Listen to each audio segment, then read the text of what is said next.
The Magnificent Thing by Ashley Spires.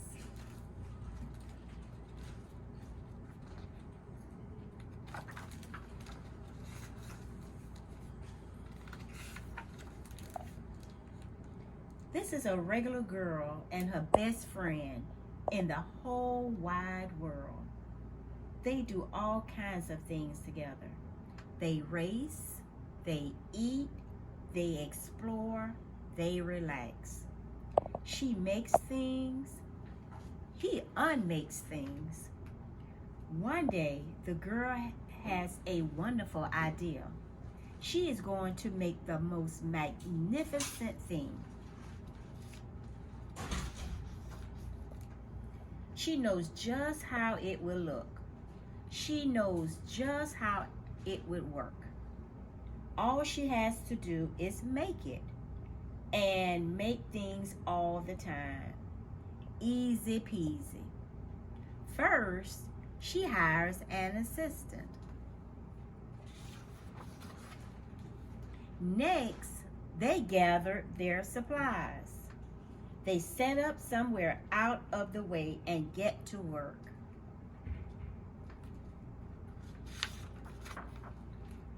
The girl tinkers and hammers and measures, while her assistant pounces and growls and chews.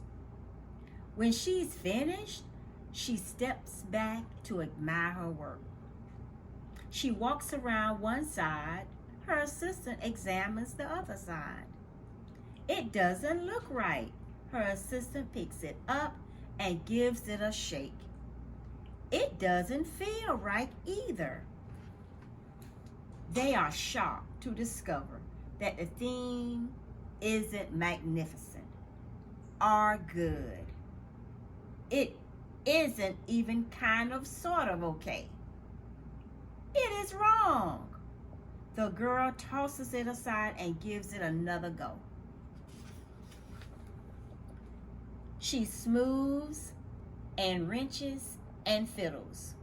Her assistant circles and tugs and wags. When she is finished, she stands up and takes a long look at it. Her assistant gives it a nudge with his paw. The thing is still wrong. She decides to try it again. The girl saws and glues and adjusts. She stands and examines and stares. She twists and tweaks and fastens. She fixes and straightens and studies. She tries all different ways to make it better. She makes it square. She makes it round. She gives it legs, and she adds antennas. She makes it fuzzy. She makes it long, short, rough, smooth, big, small, or even smells of stinky cheese. But none of them are magnificent. Her hard work attracts a few admirers, but they don't understand. They can't see the magnificent thing that she has in her mind. She gets mad.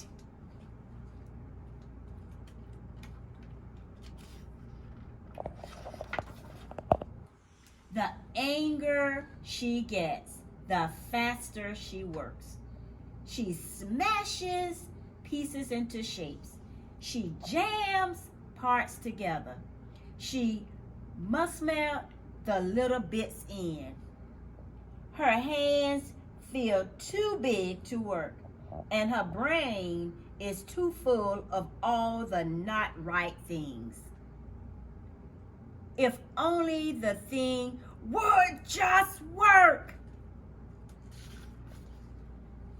Crunch, the pain starts in her finger. It rushes to her brain, and she explores. It is not her finest moment. I'm no good at this. I quit. Her assistant suggests a walk. It's not much help at first, but before long, she starts to feel different.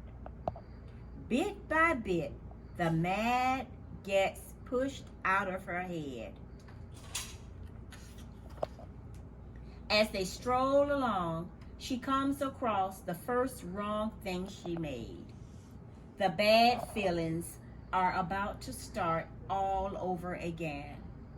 Then she notices something surprising.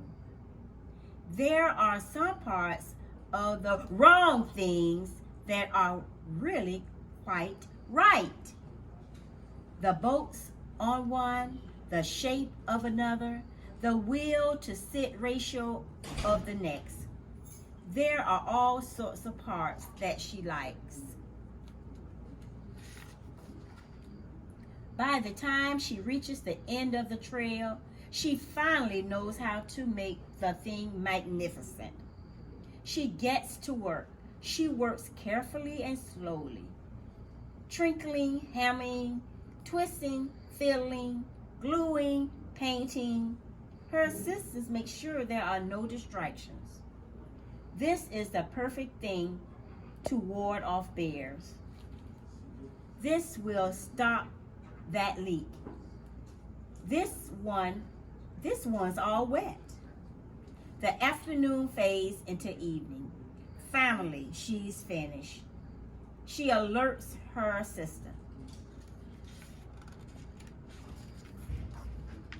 The pair takes a good long look. It leans a little to the left, and it's a bit heavier than expected. The color could use a bit of work too, but it's just what she wanted. They climb aboard and take it for a spin. They are not disappointed. It really is the most magnificent thing. The end.